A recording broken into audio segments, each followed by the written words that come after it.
예레미야서 34장 8절부터 17절까지의 말씀, 저와 여러분이 한 절씩 교독합니다. 시드기야 왕이 예루살렘에 있는 모든 백성과 한 가지로 하나님 앞에서 계약을 맺고 자유를 선포한 후에 여호와께로부터 말씀이 예레미야에게 임하니라. 그 계약은 사람마다 각기 히브리 남녀 노비를 놓아 자유롭게 하고 그의 동족 유다인을 종으로 삼지 못하게 한 것이라. 이 계약에 가담한 고관들과 모든 백성이 각기 노비를 자유롭게 하고 다시는 종을 삼지 말라 함을 듣고 순복하여 놓았더니 후에 그들의 뜻이 변하여 자유를 주었던 노비를 끌어다가 복종시켜 다시 노비로 삼았더라. 그러므로 여호와의 말씀이 여호와께로부터 예레미야에게 임하니라. 이르시되 이스라엘 하나님 여호와께서 이와 같이 말씀하시니라. 내가 너희 선조를 애굽 땅 종의 집에서 인도하여 낼 때에 그들과 언약을 맺으며 이르기를 너희 형제 히브리 사람이 네게 팔려왔거든 너희는 7년 되는 해에 그를 놓아줄 것이니라. 그가 6년 동안 너를 섬겼은즉 그를 놓아 자유롭게 할지니라 하였으나 너희 선조가 내게 순종하지 아니하며 귀를 기울이지도 아니하였느니라. 그러나 너희는 이제 돌이켜 내 눈 앞에 바른 일을 행하여 각기 이웃에게 자유를 선포하되 내 이름으로 일컬음을 받는 집에서 내 앞에서 계약을 맺었거늘 너희가 돌이켜 내 이름을 더럽히고 각기 놓아 그들의 마음대로 자유롭게 하였던 노비를 끌어다가 다시 너희에게 복종시켜 너희의 노비로 삼았도다. 그러므로 여호와께서 이와 같이 말씀하시니라. 너희가 나에게 순종하지 아니하고 각기 형제와 이웃에게 자유를 선포한 것을 실행하지 아니하였은즉 내가 너희를 대적하여 칼과 전염병과 기근에게 자유를 주리라. 여호와의 말씀이니라. 내가 너희를 세계 여러 나라 가운데 흩어지게 할 것이며. 아멘. 34장부터는 다시 역사적인 몇 가지 사건들로 그리고 그에 준하여서 메시지가 주어지는 것으로 오늘 말씀이 나오고 있습니다. 멸망하기 몇 년 전 어떤 사건들이 있었느냐, 예레미야를 중심으로 또 왕궁 혹은 이스라엘 유다 사람들에게 어떤 일이 있었느냐를 보여줍니다. 오늘 여러분이 읽으면서 멸망하기 전에 참 이 사람들 이랬다 저랬다 했구나, 옳은 일을 하는 척 하기도 하고 자기들이 하나님의 마음에 합당한 것을 하려고 애쓰다가 안 되는 이런 인생을 살았구나, 그렇게 분명히 이 이야기 속에서 볼 수 있을 것입니다. 이 사건은 멸망하기 한 2, 3년 전에 일어났던 사건입니다. 북쪽에서 바벨론 왕 느부갓네살이 점점 성을 하나씩 점령하면서 남쪽으로 내려오고 있었습니다. 파죽지세죠.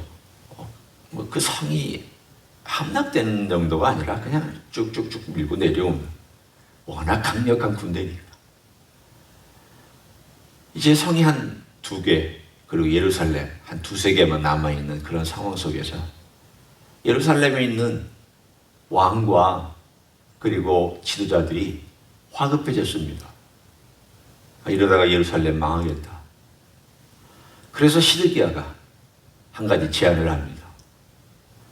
우리가 하나님 그분에게 잘못한 것이 너무 많은데 우리가 한 가지라도 좀 해서 하나님 마음을 좀 기쁘게 해드리자. 그래서 그들이 오늘 본문에 나와 있는 이 일을 하기로 계약을 맺었습니다. 하나님이 전해서 지도자들 데려다가 백성들 데려다가 서약해라. 이제 우리가 그동안에 우리 동료였던 히브리 사람을 종으로 노예로 삼았던 것을 풀어주자. 그래서 그들이 다 그렇다 그렇게 하는 것이 옳다. 화급하니까 어떻게라도 자기가 지푸라기라도 좀 붙잡고 싶은 심정에 다들 요즘 말로 하면 사인을 다 했습니다. 그렇게 하겠다고. 근데 갑자기 애굽에서 소문이 들려옵니다. 바로 군대가 출발했다고. 그래서 바벨론 군대하고 싸울 우리의 구원자가 저 애굽에서부터 출발했다고 하는 소문을 들었습니다. 그래서 어떻게 했습니까? 소문을 듣자마자 쌓여있던 총을 다 찢어버렸습니다. 이제 요즘 말로 제가 표현하는 것입니다. 쌓여있던 총을 다 찢어버리고는, 그리고는 이거 없어, 무효야. 우리가 언제 그런다고 그랬느냐. 그래서는 풀어줬던 종들을 다시 잡아들였습니다. 얼마나, 사실 인간이 어떻게 그럴 수 있을까 싶은데, 그 시대에 사람들이 얼마나 하나님의 법에서 떠나서 자기 마음대로 살았으면 이렇게 했겠습니까? 자기 마음대로 산 그 대표적인 세대가 바로 시드기야와 그 주변에 있는 지도자들과, 그리고 오늘 본문에 보면 백성들도 그랬다 되어 있습니다. 그러니까 종을 부릴 수 있는 모든 백성들조차도 똑같이 지도자들과 함께 동참했음을 알 수 있습니다. 그러자 하나님께서 오늘 이런 말씀을 하십니다. 여러분이 17절을 읽으면 조금 재미있다는 표현보다는 그 말의 유희를 느낄 수 있는 그런 부분이 있습니다. 그 말의 유희가 뭐냐면 하나님께서 그들에게 주신 메시지 가운데 있습니다. 제가 읽을 테니까 어떤 것이 말의 유희인지 한번 살펴보십시오. 그러므로 여호와께서 이와 같이 말씀하십니다. 너희가 나에게 순종하지 아니하고 각기 형제와 이웃에게 자유를 선포한 것을 실행하지 아니하였은즉 내가 너희를 대적하여 칼과 전염병과 기근에게 자유를 주리라. 하나님께서 여기서 말의 유의를 사용하셨죠.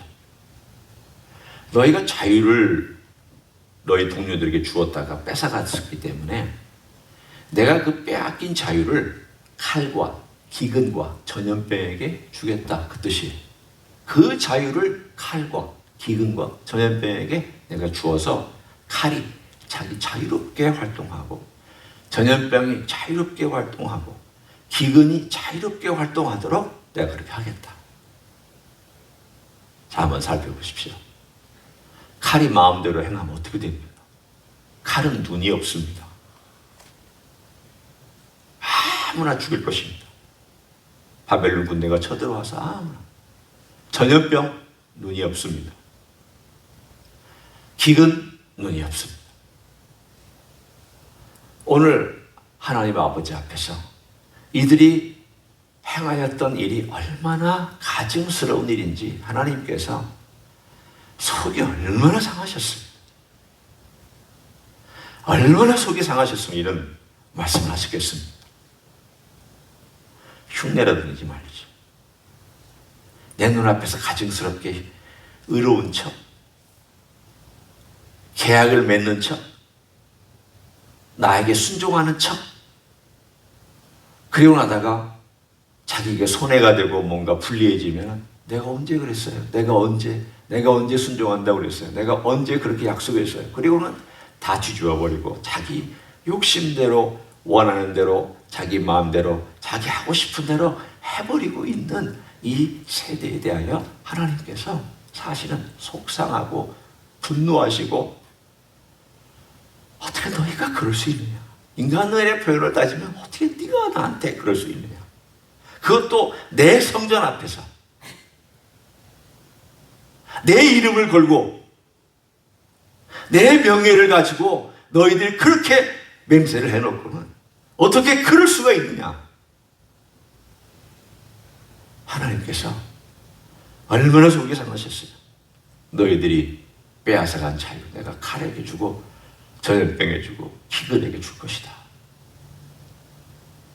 우리는 여기서 하나님의 그 마음속에 그 세대를 향하여 가지고 있는 그 속상한 마음, 잘하지 않았어요. 거기까지 얼마나 멋있었어요. 그 조상들도 안 했던 일을 하려고 했으니까. 조상들도 안 했어요. 6년 동안 종부리든 노예부리든 부렸으면 7년째 놓아줘야 되는데 조상들이 그거 안 지켰습니다. 이스라엘 역사를 쭉 보면 그 지켰다는 기록이 없습니다. 희년도 있고 7년째 안식년도 있었지만 이거 지켰다는 기록이 별로 없습니다. 그 이야기는 뭐냐? 안 지켰다는 뜻입니다. 안 지킨 것을 정말 혁명적으로 지키려고 그렇게 했으면 얼마나 좋았을까. 참 안타깝잖아요. 그때 그들이 그렇게 했으면 하나님께서 어떤 방향으로 유다 민족을 이끌어 가셨을까? 물론 징계는 하셨겠지만 그러나 그 정도까지는 아니었을 것이라고 우리는 충분히 생각해 볼 수 있습니다. 그런데 그들은 결국 자기들이 원래 하던 방식대로 하고 하던 방식대로 살다가 어떻게 됐습니까? 우리가 다 알지 않습니까? 비참한 결과를 결국은 오래 가지도 못했어요. 한 2, 3년 그 종 부리고 있다가 어떻게 됐나요? 그 부유하고 지도자들은 다 잡혀가거나 죽고 노예였던 사람들은 남았습니다. 살았습니다. 아주 가난한 사람들만 그 땅에 남겨졌고 나머지 사람들은 죽거나 잡혀가거나 고통당하는 그런 일을 맞이했습니다. 우리 하나님 아버지 앞에 우리는 이 정도까지는 안 될 것입니다. 모르죠. 우리 스스로의 모습을, 저의 모습을 제가 모르고 있는 것 때문에 제가 오히려 나는 이 정도는 아닐 것이다 이렇게 말하고 있는 것인지도 모르죠. 하지만 우리도 가만히 보면 이런 경향이 있잖아요. 하나님 아버지 앞에 약속한 것 쉽게 뒤집고 순종하겠다고 한 것도 불리하면 포기하고 하나님 그렇게 하겠습니다. 그렇게 살겠습니다. 헌신한 것도 뭔가 조건이나 상황이 바뀌면 이건 안 되겠는데요, 하나님. 그리고 미루든지 안 하든지 잊어먹든지 그리고 언제 하나님하고 약속했는지에 대해서 까마득히 잊고 살아가는 게 인생이잖아. 그 인생이 그렇게 될 수 있거든. 그러면 이 사람이 한 건 크고 내가 한 건 작은 것이냐? 그건 아닐 거예요. 내가 하나님하고 약속한 거, 지키겠다고 하나님께 기도한 거, 소원한 거, 내 마음속에 하나님께 드렸던 헌신들, 이런 것들이 작은 것이냐? 절대 작지 않아요. 절대 물릴 수 있는 게 아니거든요. 그런데 저 자신조차도 사실은 그런 인생을 살았던 적이 있었던 것을 보면 이 이야기는 남의 얘기가 아니다. 남의 얘기가 아니다. 나의 얘기다. 그럼 우리가 어떻게 살아야 되느냐? 네, 오늘 자유라는 이 단어가 많이 등장합니다. 자유. 우리가 주님께서 우리에게 자유를 주셨죠. 갈라디아서 5장 1절에 있는 것처럼 주님께서 십자가에서 달리셔서 우리에게 주신 여러 축복 중에 제일 중요한 축복이 하나가 자유입니다. 죄에서 자유를 주셨고 우리의 욕망으로부터 자유할 수 있도록 해주셨고 내가 과거에 살던 내 중심적인 사고방식으로부터 자유하게 해주셨고 내 마음대로 사는 것으로부터 자유하게 해주셨어요. 얼마나 귀중한 자유입니까? 옛날에 내 마음대로 사니까 내 마음의 노예가 됐죠. 내 욕망의 노예였죠. 내 죄의 노예였죠. 내 하고 싶은 것들의 노예였죠. 옛날에는 노예였지만 이제는 주님께서 우리에게 자유를 주셨는데 내가 순종도 자유고 주님께 헌신하는 것도 자유고 내가 이렇게 자유롭게 할 수 있는 것들. 그런데 그 자유로운 것들 중에 어떤 것들은 다시 노예처럼 옛날로 돌아가 버린 것들이 있단 말이죠. 아까 제가 예를 든 그런 것들, 약속 안 지키고 내가 내 마음대로 사는 것, 내 마음대로 하는 것, 다시 또 노예가 됐잖아. 내 마음의 노예가 되었잖아. 내 욕망의 노예가 됐잖아. 상황의 노예가 되었잖아. 이런 노예로 다시 돌아가고 있는 것이 뭘까? 우리 하나님 아버지 앞에서 주님께서 우리에게 주신 이 귀한 자유를 순종하는 데 쓸 수 있는 사람은 정말 축복받은 하나님의 종인 줄로 믿습니다. 이 자유를, 주님 주신 이 자유를 순종하는데, 주님의 말씀을 따라가는데, 우리 예수님을 사랑하는데, 그리고 형제들을 사랑하고 섬기는데, 이렇게 멋지게 쓰는 사람은 이 세상에 제일 복받은 사람입니다. 세상에 제일 복받은 사람이 누구냐? 돈 많은 사람 아닙니다. 건강한 사람 아닙니다. 아주 멋진 예양력 막 세상에 하는 사람 아닙니다. 우리 주님께서 주신 자유를 주님과 다른 사람을 위해서 멋지게 쓸 수 있는 사람이 이 땅 위에서 제일 복받은 사람입니다. 오늘 하루도 그런 삶을 살아가시는 귀한 하루가 되시기를 예수님의 이름으로 간절히 축원합니다. 기도하겠습니다. 고맙습니다. 우리 예수님께서 십자가에서 피 흘리시고 죽으심은 우리를 사탄으로부터 자유롭게 해주시고 죽음으로부터도 자유롭게 해주시고 죄로부터도 자유롭게 해주시고 내 욕망과 내가 살던 내 중심적인 사고방식으로부터도 자유롭게 해주시기 위한 대속의 죽음이었습니다. 그걸로 말미암아 내가 살고 내가 순종할 수 있고 내가 자유롭게 걸어갈 수 있고 주님을 찬양할 수 있고 예배할 수 있고 기도할 수 있어서 감사합니다. 섬길 수 있어서 감사합니다. 이제는 이 세상의 노예가 되지 아니하며 살아갈 수 있게 해주신 거 감사합니다. 다시는 종의 멍에를 쓰고 옛날로 돌아가는 일이 없도록 저희를 도와주시고 우리 주님의 종으로 하나님의 종으로 하나님께 매여 살아가는 사람이 될 수 있도록 축복하여 주시옵소서.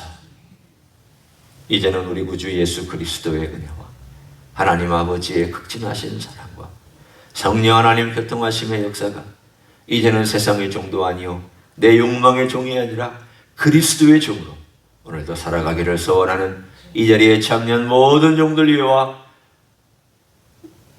주 임재 희수교회 위에와 이민교회들과 한국교회들과 선교사님들 위해 이제로부터 영원히 함께 하실지어다. 아멘.